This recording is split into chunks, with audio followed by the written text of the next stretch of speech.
Of course it's counterintuitive that you can get something from nothing. Of course common sense doesn't allow you to get something from nothing.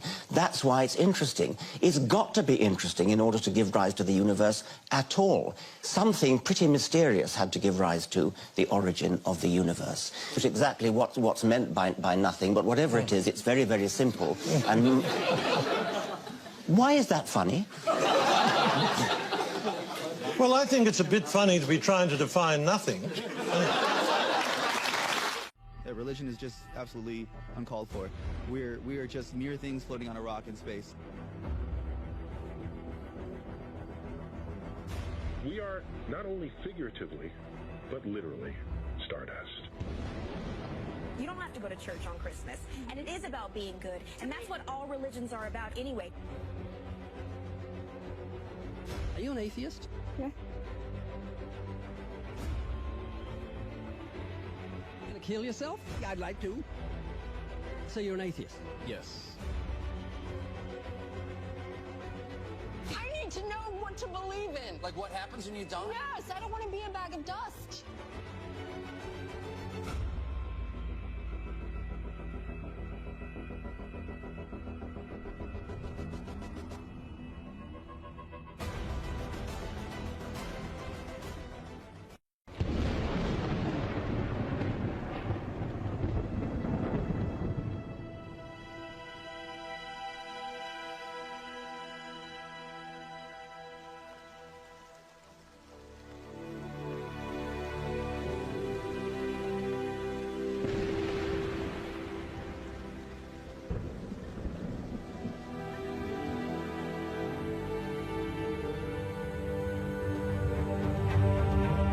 David, are you an atheist?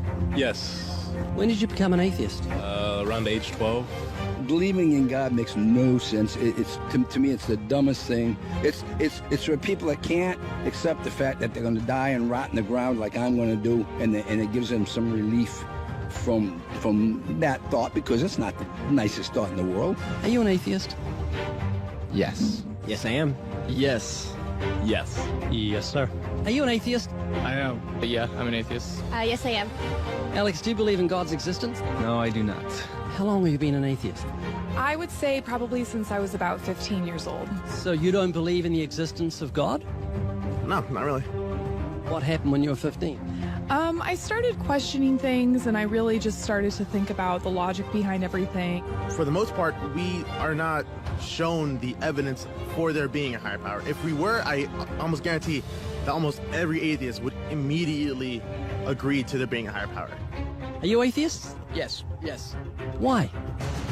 Well, I just haven't seen enough evidence, I suppose. I grew up in a Christian family, and just over the few years during high school and as I grew up, I just realized that there wasn't a lot of evidence to support that belief system. Are you open to evidence? I think I am open to evidence. It just would have to be extraordinarily compelling, like out of this world compelling. If you could be given evidence, reasonable evidence, would you listen to it?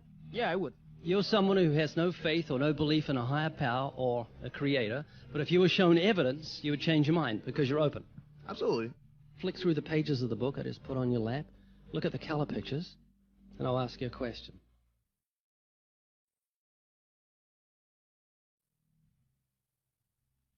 Do you believe that book could happen by accident, that nothing produced the color pictures in the book, that red, orange, yellow, green, blue, indigo, violet ink fell from the sky and formed itself into those beautiful pictures, and then black ink fell from the sky, or from nowhere, and formed itself into coherent words and sentences, capitals and periods and commas, making sense, page numbers fell from the sky, all in order, and then it bound itself and formed itself into a cover with artwork, and there we have a book. Obviously, intelligent design designed the book. Wouldn't that be correct? Yeah. Can you see where I'm going with this? Yeah. Tell me, what is DNA? What is it? Deoxyribonucleic acid, and it's what makes up our bodies and our cells and everything that makes us who we are. DNA is like our biological code, kind of like binary zeros and ones. Information about us, who we are, what makes us us, parts of us, how we look, how we're built, everything like that. Your genes instructed your cells how to make your eyes and what color your eyes should be, and your hair and your height and your personality. Scientists call it the instruction book for life. Basically. Everything that you are or ever will be made of starts as a tiny book of instructions found in each and every cell. Every time your body wants to make something, it goes back to the instruction book, looks it up, and puts it together. The book of you would have 46 chapters, one for each chromosome. Each of our book's 46 chapters is between 48 and 250 million letters long. That's 3.2 billion letters total. This is the secret language of DNA. This is the book of life. Instruction book for life. Yes. Instruction book for life. Yes. DNA is made up of genes, and genes give instructions to the cells as to how your body should grow. Did you know that those instructions, the instruction book of your DNA, just your DNA, was laid out end for end, would go to the sun and back a number of times? That book of instructions is so comprehensive. DNA is the genetic information encoded in the cell of every living thing that instructs our cells how to grow and how to function. It's our genes that determine whether our skin will be dark or light, have brown or blue eyes, or red or green or yellow, have red hair, be brunette or blonde, be tall or not so tall, or the color of our feathers if we're a bird. Whether we're humans, fish, animals, insects, or plant life, the way our bodies look and operate has all been pre-written in the amazing book of our DNA. What do you think of the mentality of someone who believes a book fell together without a bookmaker? Well, they would be crazy. Do you think a book could make itself? No, I don't. Of course not. No. Utterly impossible. Yes. If anything can happen by accident. I mean, from nothing. Wow. Couldn't happen, could it? I don't think so. It'd be impossible. It would be like saying an explosion caused everything that makes a 747 airplane to all just come together by accident without some intelligent thought behind it. That's a good point. Do you believe DNA happened by accident? No, I think that it developed over the course of many, many millennia of evolution and development. DNA exists in every living thing. Its origins don't matter. The fact that there is intelligent information tells us there must be an intelligent designer. Is this making you think? It is, and I do think about it from time to time. It's just, yeah, it's complicated, definitely. Well, DNA's complicated, but the point I'm trying to make is very simple. Book designer, or bookmaker, DNA, intelligent designer. God. Does that make sense? Yes. You an atheist? I am. What would you think of the mentality of someone who thought a physical book could make itself? I think they'd be silly. Of course it can't make itself. What would you think of the mentality of someone who believed the instruction book for life, DNA, made itself? I think it'd be silly as well. It would need investigation. That's atheism. Absolutely. And what would you think of the intelligence of someone who believed the instruction book for life made itself? Low intelligence level. DNA happened by accident? Probably not too smart. DNA couldn't make itself. It's impossible. Does that make sense? Yes. Is this making you think? Yes. And what would you think of the person who believed that DNA, the instruction book for life, happened by accident? Because we're not just talking about human beings, we're talking about every form of life. Fleas, cats, dogs, elephants, cows, horses, trees, plants, everything has DNA, the instruction book for life, which makes the book in your hand just seem feeble compared to the infinite intelligence that must have put the instruction book for life together. Can you see what I'm saying? Yeah. Do you believe DNA happened by accident? I believe it could. Explain it to me, how a program could make itself out of nothing on how to make a human eye, giraffe size, elephant size, cats, dogs, puppies, flowers, birds, trees. Every living thing has DNA that's so complex, it's mind-boggling. It must have been a genius beyond any human reasoning that put it together. And to say it happened by chance is infinitely sillier than saying a physical book happened by chance. All I'm doing is reasoning with you. I'm not arguing. I don't want to win an argument. I'm just saying I want you to concede something that's absolute common sense. You're an atheist, so you believe the scientific impossibility that nothing created everything. I mean, it can't be nothing. We all have to start from some point. I wouldn't say nothing created it. There had to be something there in the beginning. You like Richard Dawkins, don't you? Well, I mean, you know, yeah, I like him. Do you believe nothing created everything, a scientific impossibility, which is what he believes? You don't believe in a creator of all things? If he says that, I think it's a very strange thing to say. Well, he says it. It's insane. Nothing can't create anything because it's nothing. There has to be something in the beginning. Nowhere in our history of human reality has something kind of just appeared out of nowhere. Do you believe that nothing created everything? No, because nothing can perform actions. That makes no sense. It's a default position. If you're saying nothing created everything, then you're agreeing with Richard Dawkins. You're mischaracterizing Richard Dawkins, because Richard Dawkins, I'm sure he didn't say that. That seems ridiculous. Professor Richard Dawkins, arguably the world's most high-profile atheist, believes that in the beginning there was nothing, and that nothing created everything. As he attempts to justify this belief, admitting that it defies common sense, the learned professor calls nothing something. Watch the reaction of his audience. Of course it's counterintuitive that you can get something from nothing. Of course common sense doesn't allow you to get something from nothing. That's why it's interesting. It's got to be interesting in order to give rise to the universe at all. Something pretty mysterious had to give rise to the origin of the universe. Which is exactly what's meant by nothing, but whatever it is, it's very, very simple. And why is that funny? Well, I think it's a bit funny to be trying to define nothing.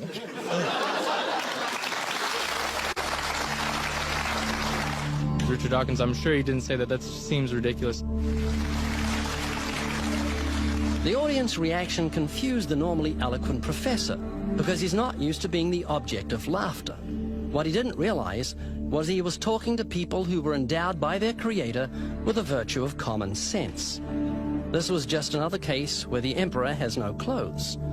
Someone should tell this man who has deceived millions, you're talking foolishness. Is that what you believe? I mean, it can't be nothing. We all have to start from some point. But there has to be something that created everything. You just wasn't God. Is that what you're saying? Yeah. It's just evolution, how things became from one organism into many. But that doesn't solve your dilemma of the initial cause. There has to be an initial cause. If there was a big bang in space that from there issued cats and dogs and horses and cows, the sun, the moon, the stars, the seasons, and all this marvel of creation came from a big explosion, what caused the explosion, and where do the materials come from the explosion, and why is there such incredible order from the explosion? Every explosion I've heard of creates chaos, not order. That makes sense? Oh, yeah. This is what you're looking for if you were looking for truth. This is your information that you need to say, wow, that's logical. How could all this design from the atom to the universe, an incredible order, just happen by accident? Because an atheist actually believes nothing created everything, which is scientifically impossible. And I'm trying to say, Haley, I just want you to think. You're not just a blob of nothing, that it came from an explosion that created order, which is against nature. That means that you've got purpose and meaning in the universe. So it's not altogether bad news. I just want a relationship with whoever built me. This is too much, too weird that it happened by accident. It didn't happen by accident. I don't. Well, then who did create the heavens and the earth? Why do you use the word who? You see, you immediately beg the question by using the word who. Well, then how did it get created? Well, by a very slow process. Well, how did it start? Nobody knows how it started. We know the kind of event that it must have been. We know the sort of event that must have happened for the origin of life. And what was that? It was the origin of the first self-replicating molecule. Right, and how did that happen? I told you we don't know. So you have no idea how it started? No, nor has anybody. Nor has anyone else. What do you think is the possibility that intelligent design might turn out to be the answer to some issues in genetics or in evolution? It could come about in the following way. It could be that at some earlier time, somewhere in the universe, a civilization evolved by probably some kind of Darwinian means to a very, very high level of technology and designed a form of life that they seeded onto perhaps this planet. Now, that is a possibility and an intriguing possibility. And I suppose it's possible that you might find evidence for that if you look at the details of biochemistry, molecular biology. You might find a signature of some sort of designer. Wait a second. Richard Dawkins thought intelligent design might be a legitimate pursuit? And that designer could well be a higher intelligence from elsewhere in the universe. Well, but that higher intelligence would itself have had to have come about by some explicable or ultimately explicable process. It couldn't have just jumped into existence spontaneously. That's the point. So Professor Dawkins was not against intelligent design, just certain types of designers, such as God. What were some of the factors that prompted you to, in recent years, reconsider atheism and to come to the conclusion that that there is a intelligence? It's been entirely these, I suppose, biological discoveries and discoveries about the chemistry. So these things. The complexity and... yeah, the integrated complexity argument. Now, when you talk about the integrated complexity, is it the unlikelihood of that developing naturalistically, the first complex integrated biological system? Is that where the problem you saw? Well, yes, because after all, there is a problem about even, well, of physical nature. There's a, it's if the integrated complexity of the physical world is a good reason, as Einstein clearly thought it was, of believing that there was an intelligence behind it, then this argument applies a fortiori with the inordinately greater integrated complexity of the living world. It seems to me this is just obvious that that argument is much stronger now. And this was one of the factors that led you to conclude there must be an intelligence? Yeah. It was accepting Einstein, who after all was the person who's qualified to judge, and seeing that a fortiori this applied where, of course, Einstein didn't have any authority at all and wasn't inclined reasonably enough to talk about it. Fourth question. Could a book arise spontaneously from nothing? Absolutely. But could it make itself? No. There's two very different things, because you're implying design, intent, etc., which is what, of course, you do. DNA is called the Book of Life. Could DNA make itself? Well, see, that's where the question is ridiculous, because in fact, DNA doesn't make itself any more than a snowflake makes itself. A snowflake is a beautiful, beautiful thing, and it's assembled by nature. It doesn't make itself. It's the laws of physics and chemistry, polar molecules, that make this incredibly complex, beautiful structure. Now, the same thing with DNA. DNA is an amazing structure, and the laws of physics, chemistry, and ultimately biology, but it derives from that, will in principle explain how DNA first arose. You give me the laws of polar molecules and I'll give you a snowflake. There's no intent, no grand purpose, no design behind it, even though they look designed. The illusion of design is an illusion. Natural law does indeed produce complex structures like snowflakes. But the law that produces that kind of complexity is simply the same chemical reaction repeating over and over. That is not information. What's stored in the DNA molecule is specified information, like the information found in a book or a computer program. The fact that a book requires an author and a program requires a programmer is not an illusion.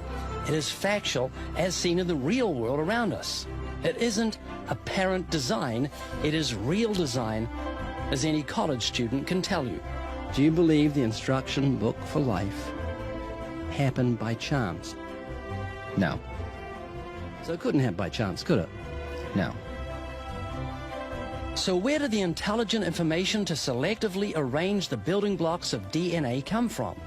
That know-how and forethought does not exist in any of the materials from which life is made, and the laws of nature have no purposeful capacity to write a book or arrange its pages.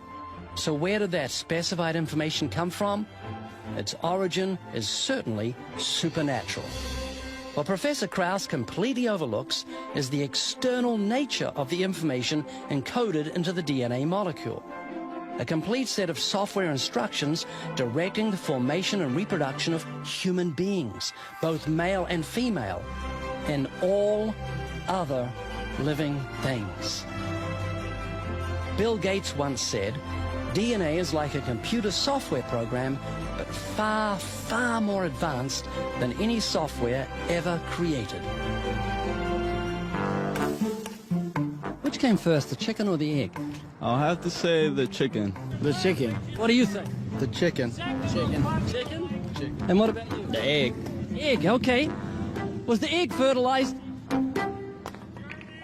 You got me. You got me, ain't no way.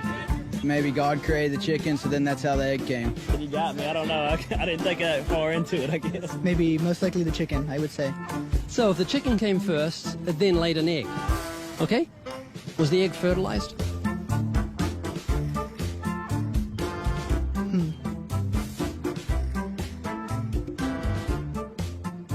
Don't know.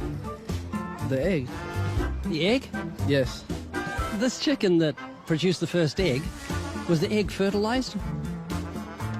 It would have to be. There's a rooster. So there was a rooster. There's a rooster and a chicken. Where do they come from? They all came from the stars. You said, we are stardust. Yes. What does that mean? For me, the most astonishing fact is that the molecules that comprise our body are traceable to the crucibles of the centers of stars. And we are not only figuratively, but literally stardust. Okay, so where did you come from? I came from the stars. No, you came from your parents. Obviously, I did, yeah. Where did they come from? And they came from their parents. Where did they come from? From their parents. Right back to Adam. Correct. Adam was created by God, and he made male and female, and he made the birds of the air and made them male and female so they could reproduce after their own kind. Okay, explain this to me. If you really believe in evolution, before it had eyes, how did it see? The eyes have to evolve because the thing's evolving from stardust. Correct. So they probably didn't see, they felt. Did it have a brain, or couldn't have had a brain until the brain evolved? So how did it think to look for food, and where did the food come from? And why did the food evolve? And did it have lungs? Do you think the chicken thing, before it evolved into chicken, had lungs? I'm not too sure. It's all about survival instinct, so, you know. It's not going to survive. It didn't have lungs. And if it breathed air, was the air 20% oxygen as it is now? And why did the air evolve? And why did it evolve lungs? And how did it survive before it had lungs? And see before it had eyes, and think before it had a brain, and eat before it had an appetite? It doesn't really make sense when you think about it, because you've got to translate that to elephants, horses, cats, cows, human beings. Every living thing that apparently evolved from stars had to evolve eyes and ears and a mouth and a nose and lungs and heart and kidneys. Let's go back to something more simple regarding that first chicken that came from the stars. Which came first in the chicken? Was it its blood, or its heart, or its blood vessels? Which evolved first? I do not know the answer. Well, if it was the heart, why did the heart evolve when there was no blood? If it was the blood, why did the blood evolve when there was no heart to pump it around? If there are no blood vessels, how did the blood get around the body of the chicken to keep it alive if there's no heart to pump it? I've always had the doubt